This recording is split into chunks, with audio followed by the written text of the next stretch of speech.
কৰিব লাগিব তোমাৰ তাৰ কথালৈ যাবলৈ দিয়া নহব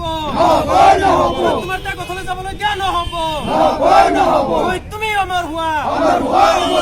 তুমি অমৰ হোৱা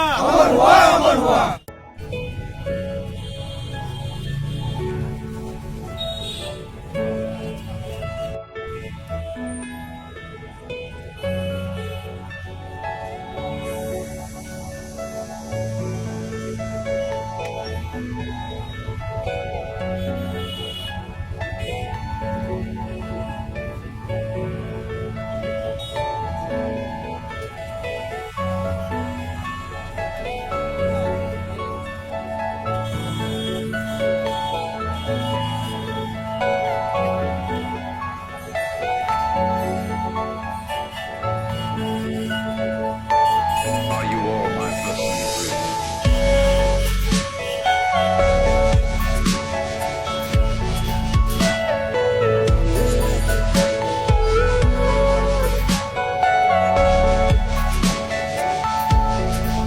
Everything you know is in your mind. সংকল্প লৈছিলো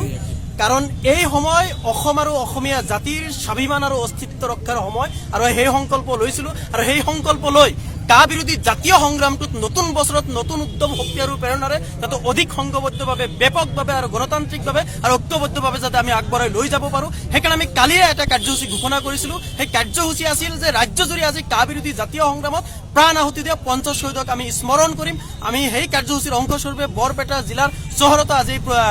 তেওঁলোকক আমি শ্ৰদ্ধাৰে স্মৰণ কৰিছো শ্ৰদ্ধাঞ্জলি জ্ঞাপন কৰিছো আৰু শ্ৰদ্ধাঞ্জলি জ্ঞাপনৰ লগত আমি সকলোৱে সংকল্প লৈছিলো যে কা যেতিয়ালৈকে বাতিল নহব তেতিয়ালৈকে আমাৰ এই সংগ্ৰাম অব্যাহত থাকিব ব্যাপকভাৱে ঐক্যবদ্ধভাৱে আমি আৰু আগবঢ়াই লৈ যাম আৰু চৰকাৰখনকো সকীয়াই দিব বিচাৰিছো এতিয়াও চৰকাৰৰ ভালেমান নেতা মন্ত্ৰী বিধায়ক পালি নেতাসকলে